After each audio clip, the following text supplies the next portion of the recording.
नमस्कार। आज देश भर में संविधान निर्माता बाबा साहब अंबेडकर की 133वां जन्म दिवस मनाया जा रहा है। आज से 134 साल पहले डॉक्टर भीमराव अंबेडकर का जन्म हुआ। भीमराव अंबेडकर की रीति नीति पर चलने वाली बहुजन समाज पार्टी ने ग्वालियर चंबल संभाग की महत्वपूर्ण मुरैना सीट पर पहली बार वैश्य समाज के उम्मीदवार, वैश्य समाज के व्यक्ति रमेश गर्ग को चुनाव मैदान में उतार दिया है। आपको बता दें कि मुरैना लोकसभा क्षेत्र में भारतीय जनता पार्टी से दिमनी के पूर्व विधायक शिवमंगल सिंह तोमर चुनाव मैदान में हैं और कांग्रेस ने सुमावली के पूर्व विधायक और जिला पंचायत अध्यक्ष रहे सत्यपाल सिंह सिकरवार उर्फ नीटू को चुनाव मैदान में उतारा है। मामला दो क्षत्रियों के बीच था। क्षत्रिय समाज का लगभग 2 लाख मतदाता लोकसभा क्षेत्र में है, मुरैना लोकसभा क्षेत्र में है। वैसे समाज के मतों की संख्या 1.5 लाख है और पहली बार मुरैना लोकसभा क्षेत्र में किसी भी राष्ट्रीय पार्टी ने वैश्य समाज को प्रतिनिधित्व देने का काम किया है। और यह घोषणा बाबा साहब अंबेडकर के जन्मदिवस के मौके पर की गई है। आपको बता दें कि देश में 2 बलों की बड़ी कीमत है, एक जनबल और एक धनबल। धनबल के ऊपर आज भारतीय जनता पार्टी सत्ता में है और उसके साथ जनबल भी है। बहुजन समाज ने पहली बार धनबल यानी वैश्य यानी लक्ष्मीपुत्र को मध्य प्रदेश में खासकर चंबल की भूमि पर मैदान में उतारा है। इसके परिणाम क्या होंगे ये तो मतदान के बाद पता लगेगा, लेकिन एक बात जरूर है कि अगर जनबल और धनबल दोनों एक साथ खड़े हो गए तो आप आश्चर्य न करें कि बहुजन समाज पार्टी मुरैना से पहली बार संसद में बहुजन समाज पार्टी का उम्मीदवार, बहुजन समाज पार्टी का प्रत्याशी संसद में प्रतिनिधित्व करता नजर आएगा। अगर जनबल और धनबल दोनों एक साथ हुए तो यह निश्चित मानिए कि बहुजन समाज पार्टी का उम्मीदवार यानी रमेश गर्ग लोकसभा की सीढ़ियां चढ़ते दिखाई देंगे। मित्रों, ग्वालियर में आज विधानसभा अध्यक्ष नरेंद्र सिंह तोमर ने लाव लश्कर के साथ फूलबाग स्थित भीमराव अंबेडकर की प्रतिमा पर माल्यार्पण किया और उसके बाद उन्होंने क्या कहा ये आप वीडियो में देखेंगे।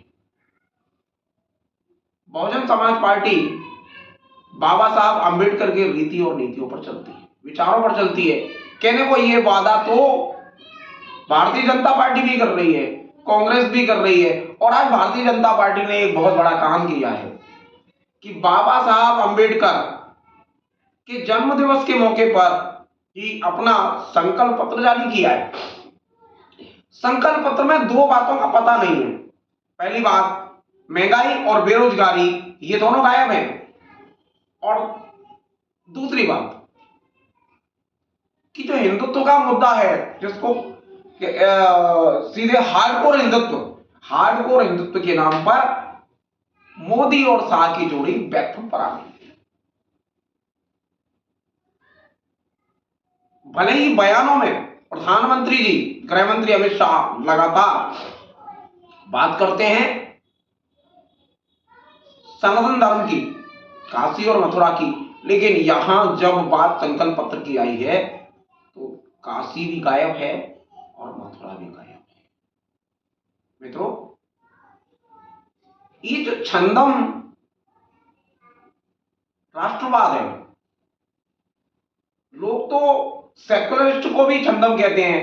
देश में छंदम सेकुलरिज्म और के साथ साथ देश में अब छंदम राष्ट्रवाद, छंदम नेशनलिज्म भी आ गया है। ये छंदम नेशनलिज्म यही है कि जो हमारे साथ नहीं है उसे हम देशद्रोही साबित कर दें, जो हमारे साथ है वो नेशनलिस्ट है। तो नेशनलिस्ट की परिभाषा भी अलग अलग हो गई। नेशनलिस्ट बनने के लिए दल बदल को स्वीकृति दे दी जाती है।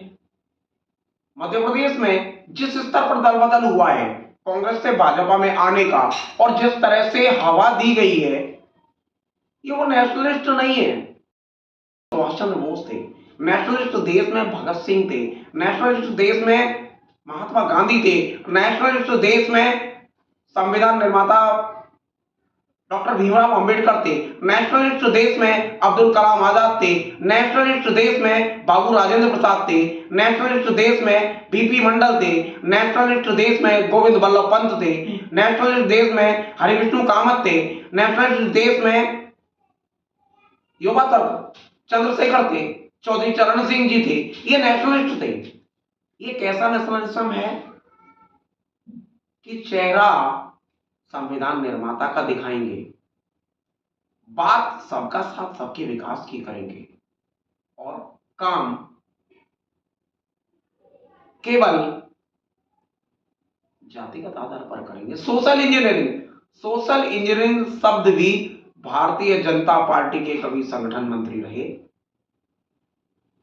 गोविंदाचार्य ने दिया था। क्या होता है social engineering? Social engineering mean जाति को जाति से लड़ाने का सिस्टम, यही सोशल इंजीनियरिंग है। तो सोशल इंजीनियरिंग की जिस तरह से भाजपा ने इस्तेमाल सोशल इंजीनियरिंग का किया है, वह सोशल इंजीनियरिंग ग्वालियर चंबल संभाग में पहली बार बहुजन समाज पार्टी करने जा रही है। परिणाम क्या होंगे ये तो मतदान और जनता तय करेगी, लेकिन पहली बार मुरैना की धरती पर जबरदस्त त्रिकोणीय मुकाबला देखने में आएगा। और अगर चौथे पक्ष से कोई ब्राह्मण प्रत्याशी अगर मैदान में आ जाता है तो आप निश्चित तय मानिए कि जातिगत आंकड़े किसके पक्ष में जाएंगे